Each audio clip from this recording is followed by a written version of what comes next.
Imagine a world where a piece of paper in your wallet is worth its weight in gold. That was the reality under the gold standard.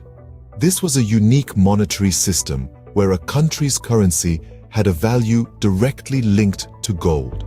Picture this: at the height of the gold standard era, governments were required to possess an amount of gold equivalent to all the money they had in circulation. It sounds like a foolproof system, doesn't it? But was it?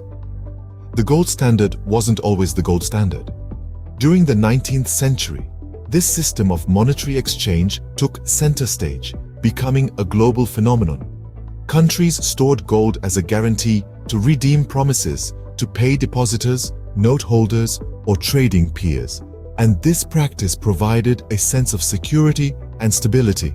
The gold standard simplified international trade, as the value of a nation's currency was unmistakably linked to a specific amount of gold.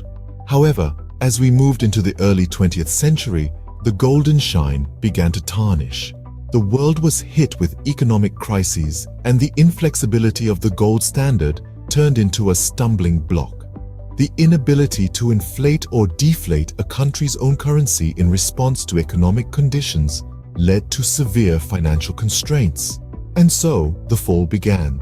Nations started to abandon the gold standard, a move that shook the global economic order, but also gave birth to the flexible modern financial systems we know today. Now fast forward to our time, and the question arises, what if we return to the gold standard?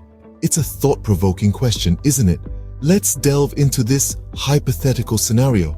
If we were to return to the gold standard, we might see a level of stability and predictability that feels quite foreign to our modern, fluctuating economies.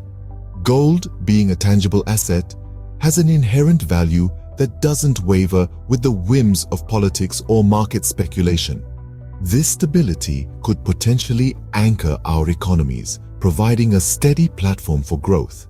However, it's not all glitters. The gold standard also carries significant limitations. It would severely restrict governments' ability to manage their economies.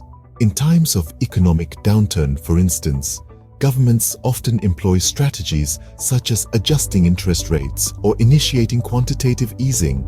Under a gold standard, such flexibility would be drastically curtailed, potentially leaving economies vulnerable to prolonged recessions. Moreover, the finite nature of gold presents another challenge. With a limited supply of gold, economic growth could be constrained, leading to deflation and potentially stifling innovation and progress. So, the thought of returning to the gold standard is a double-edged sword, presenting both potential benefits and drawbacks. It's a fascinating concept to ponder, demonstrating the complex and dynamic nature of economies. So the next time you look at a gold jewelry or a gold coin, remember, it's not just a pretty metal. It once held the world's economies in its shiny grasp.